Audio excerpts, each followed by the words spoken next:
Hey, what's up guys? Welcome back to another video. Today we're going to be working on shaving valve covers. We're going to do a Vtec and a non-Vtec one, so it'll be one for each car. I know the white car hasn't really been in any videos lately, but I'm going to try to change that because I've been driving it for a while and it's definitely starting to need some maintenance, and I just want to change some things up with it. So I guess the first thing, the valve cover gasket is leaking on it, so I gotta change that anyway, so I figured why not do a new valve cover for it. I'm also going to change the cam seal on the silver car, so I got a new valve cover gasket for that also. I want to change the valve cover up on that, so let's get started. So those of you who've been following the channel for a while know that this is the valve cover that came on the white car when I bought it. I'm not really a big fan of it, so I'm going to shave this off and shave this off. I think it would look a lot better just smooth.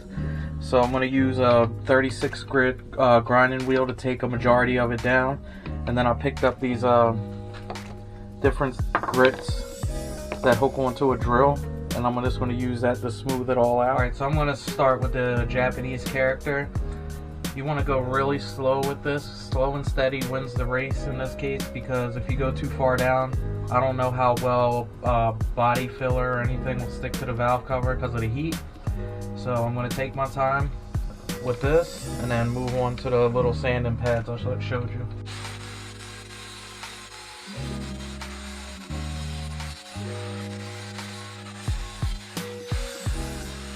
So I use a grinder to go down as far as I feel comfortable. So now I'm going to switch over to this 40 grit on this drill and work my way down, and once I get a little bit closer I'll move up to 60.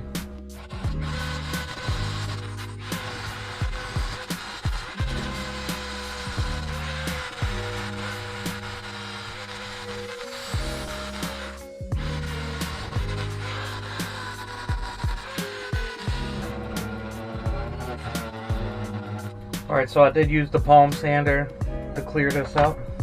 Now it's really smooth. There are a couple imperfections that were under the casting, I guess. I'm not sure, but I think I can get away with cleaning them up, because that would just be the tiniest bit of filler. So now I'm going to work on this.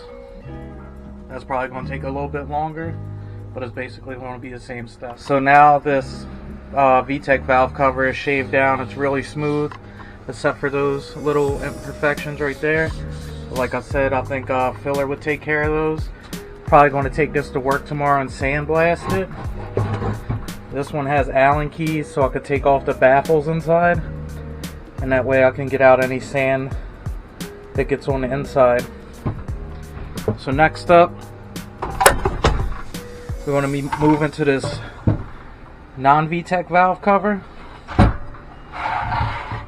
So I'm going to shave off the Honda Motor Company, and then I'm going to attempt to fill these lines right here and along here, and I'll show you what I'm going to use, but first I'm going to shave this off. So I got the Honda off.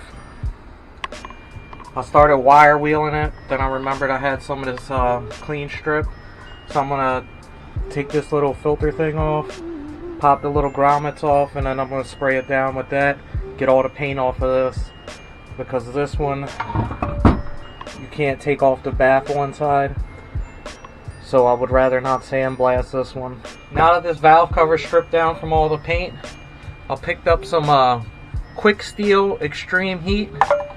Once this stuff dries, it hardens like metal, so I'm gonna stuff it down in the lines all the way across, and hopefully it adheres to the surface. I scuffed it up with a metal wheel pretty good. So basically this stuff is kind of like a two-part thing.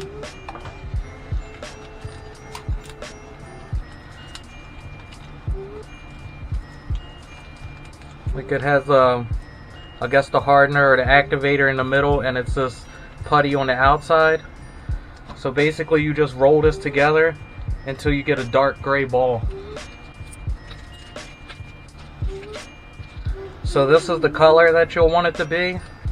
So I'm just going to start rolling it out a little bit at a time. You have a few minutes to work with it.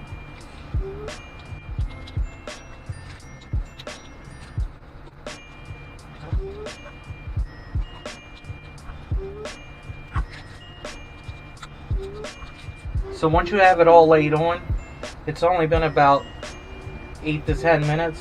Where I first started putting it on is already starting to harden, like can't even put a fingernail mark in it. But I'm going to leave this here for 24 hours to set up and fully cure because it's kind of thick in some spots. And then we'll come back and we'll start sanding on this and see how it turns out. So I pretty much have this side already smoothed out.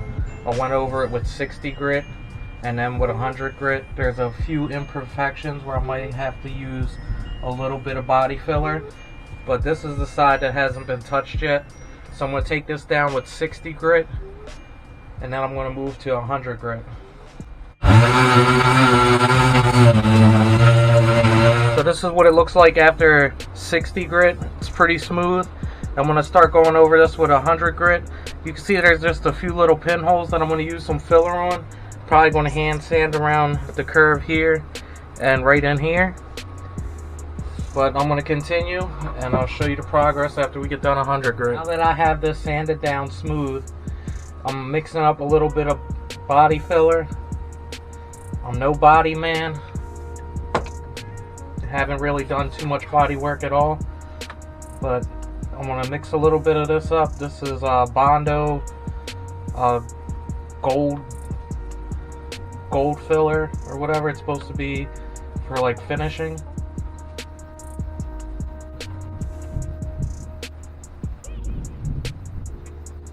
Now I'll probably put too much hardener in here because this is already getting hard.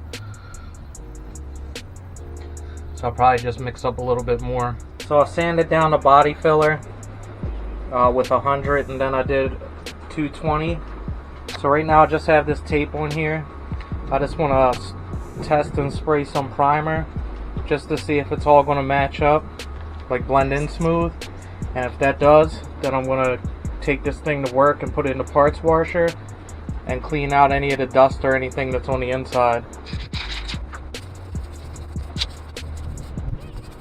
So it actually blended in pretty good. I'm not painting this with flat paint. It's going to be a textured type paint, so any really small imperfections won't really show. But that's pretty much it for this B20 valve cover. So here's the B20 valve cover, all primered and taped up. It's not perfect. There's still a few imperfections that if I cared enough I could have sanded some more and made it perfectly smooth, but I'm not really that worried about it because I'm using this textured paint. It's made by Duplicolor. This is the same stuff I painted my roll bar with. It has the feel of like, I don't know, like 600 grit sandpaper, but I like the way this looks when it comes out, and it should cover up most of these imperfections. So this valve cover came out pretty good. You can't see any of the flaws because of this trunk paint. I decided to go with this because it's a little bit different. It covers up the flaws pretty well, and I like the textured feel of it and the speckled look of it. But I just ordered this here, the spark plug wire cover. I think that looks pretty good. I also have a black oil cap coming to match this. So this one's done. Can't wait to put everything together and see how it looks. I'm just waiting for a valve cover gasket to come and a cam seal so I can put this on the silver car.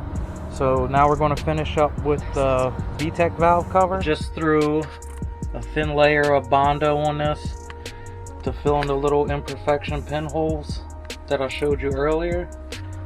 So once that's done, I'm just going to sand that down and then that'll be ready to prime. So the valve cover's taped off. So now I'm going to use a self-etching primer to prime it.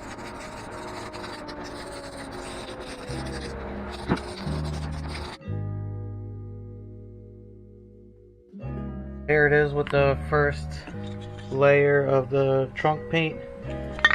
That's the part number if any of you guys are interested in it. I think this is my favorite paint, but like I said, this is the first coat. I'm going to let this dry for a little while, and I'll probably do about 2 more coats just to make sure I don't miss any spots and get a real nice textured feel. So here's the non-Vtec valve cover. It looks really good to me. I really like the wire cover. and the oil cap with the little holes in it to match it. I also had added some downstar spikes that I had just laying around. I want to change this ground out, and I still have to tape up the distributor conversion I did from the OBD1 distributor to the OBD2 plug. But that looks pretty good. The reason I did this is because the cam seal right here was leaking, so I replaced that, and I also put a new valve cover gasket on it just to be safe. So moving on to the white car, this valve cover came out really good too. Can't even tell it had writing on it before. Had skunk 2 valve cover bolts on this before, but I think this gray really makes them stand out now. So this car was pissing oil out of the Vtec solenoid. I didn't know exactly where it was coming from, so I bought a valve cover gasket, the Vtec solenoid gasket, and the distributor O-ring. So I replaced all those today too. But I'm really happy with how both of these came out. So it really wasn't too hard to shave the valve cover. I have zero bodywork experience. I just watched a few YouTube videos and kind of figured out how to do it. It definitely makes a difference. You really are not going to see too many people with their valve cover looking like the ones that I have, because nobody's going to shave off their fake Mugen valve cover. Maybe 1 or 2 people, and then I've never seen anybody with the B20 valve cover shave. Kind of reminds me of the old Moroso valve covers they used to have out. But anyway, if you have any questions about how I did this or any comments, feel free to leave them at the bottom. But that's going to wrap this one up, and I'll catch you guys in the next one.